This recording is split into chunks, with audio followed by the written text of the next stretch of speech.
I'm going to grant Mr. Bankwitz's motion to withdraw. Attorney Winston Hobson to represent Ms. Boone. Poor Winston.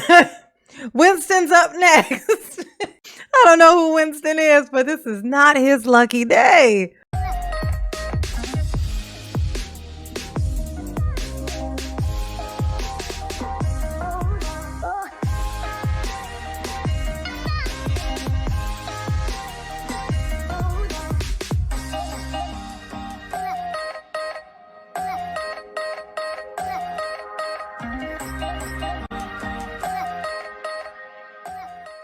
Hey y'all, it's your girl J9 Eve, and guess who is back in court? Guess who came back to court, with her lawyer, her attorney, so willing and ready, to work hard for his client.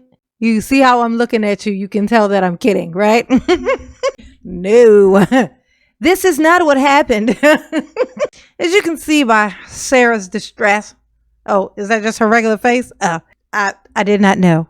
I'm just kidding again. I did know. Okay. So Sarah's back in court and, there's some issues, of course, with her attorney, because it wouldn't be a Sarah Boone case if the lawyers weren't trying to fly the coop. So, another day, another attorney, right? Right, Sarah? Oh, I feel you. I have been there. Just kidding. Never been there. Hope to never see or be anything like whatever this is you got going on here. Okay. So we're going to hop on in here and see how this all went for Sarah, share it together. I already know what happened, but I haven't watched this though. So let's proceed. The Boone case. State of Florida versus Sarah Boone, 2020 CF 2603. State. Dave Cacciatore on behalf of the state. Defendant. Frank Bankowitz. Please raise your right hand. Do you solemnly swear or affirm that the testimony you shall give shall be the truth, the whole truth, and nothing but the truth, so help you God? Yes. Can I have JAC announce themselves as well? Yes, Audrey Moore for JAC. All right. So we have multiple matters scheduled this morning, one of which is Mr. Bankwitz's motion to withdraw. My reading of the law is I feel like I have to address that motion first and rule on that before I can address any other motions that would be heard today. Mm-hmm. So, Mr. Bankwitz, I'll start with you. Tell me why you're moving to withdraw. Judge, the letters that have been coming to your honor, the derogatory berating of my services in this case, I can't effectively represent her. What's so funny though is that, in all honesty, if we're being super honest with ourselves, he has been ignoring his client. Now, given, of course, it is Sarah, and she is being extra crispy, okay? But, what do you expect? If anybody was sitting in prison and they can't get a hold of their attorney whenever they try to speak to... But I know with Sarah, she don't know how to talk to people like the humans, so... It's even more so difficult for her because she can't control herself, which is actually explains how she got into this in the first place. It's just how she did what she done. So, but, can you blame her, sir? She doesn't trust me. She calls me a dud, I think, a buffoon, on and on and on and on. Mm-hmm. And no one should have to endure that type of derogatory comments and expect to effectively represent someone, especially in a murder case. Ms. Boone, I read your letter dated August 26, 2023, and your letter dated August 30th, 2023. Mm-hmm. And just so we're clear, I read all of the letters that you send to the court. Whether I respond or not is based on what's in the letter, and whether I'm asked to actually do something that's within my purview as a judge or not. If I understand correctly, you have now decided that you think it would be best, in fact, if Mr. Bankowitz was allowed to withdraw. Is that correct? Yes. All right. And you understand, by him withdrawing, I have to appoint another attorney. Do you understand that? I do. And that attorney's not standing here, so we're not going to be able to address, and I'll give the state a chance to talk to me as well, but assuming I grant this, we won't be able to address the other issues that were docketed for today, which means I'm going to have to reset your case for a later date. Do you understand that? I'm not sure what items it is you're speaking of. I haven't received a copy yet of the letter.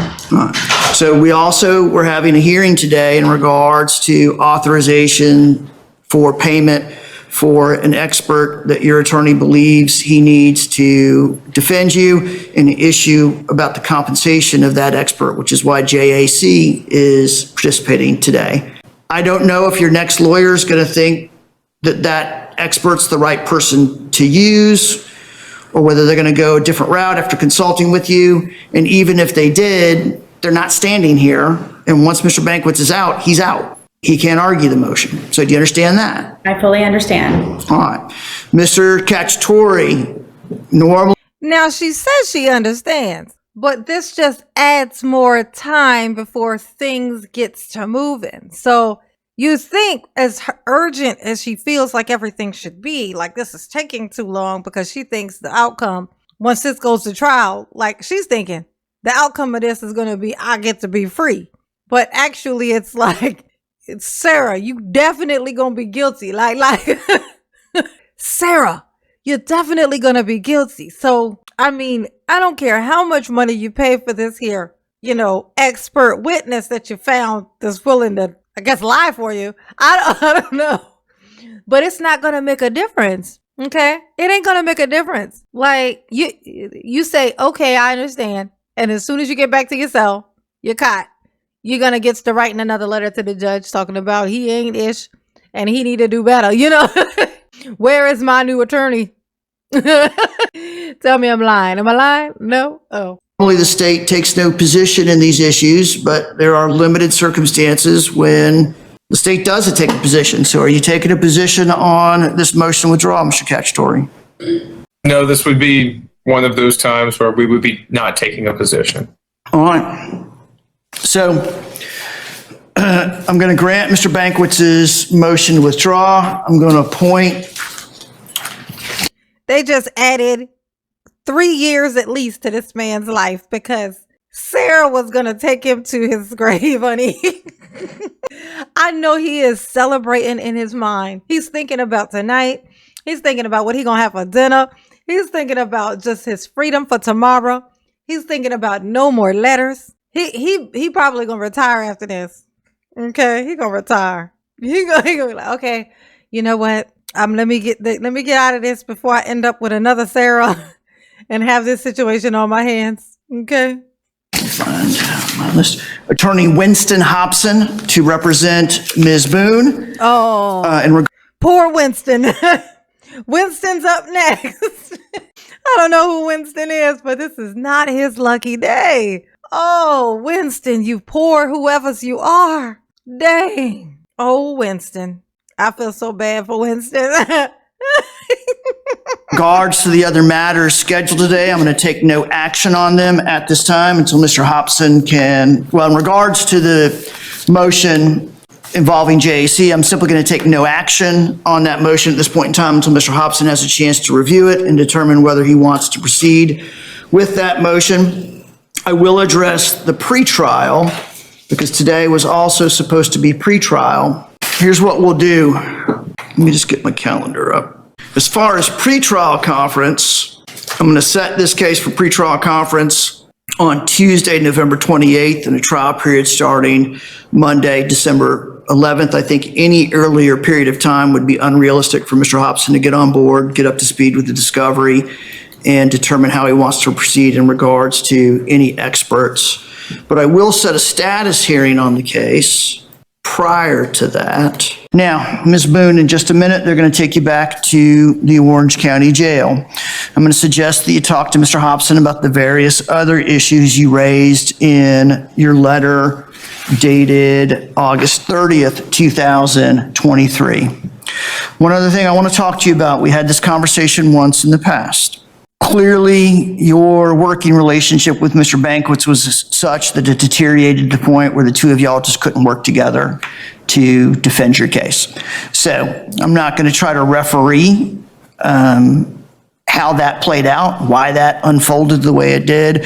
But one thing I want to caution you about If this becomes a problem on another court-appointed attorney, I'm going to look more closely at what the alleged disputes are. You have a right to a court-appointed lawyer. There are certain decisions a defendant gets to make in the defense of their case that are absolutely theirs, such as whether they go to trial or not, such as whether they testify or not.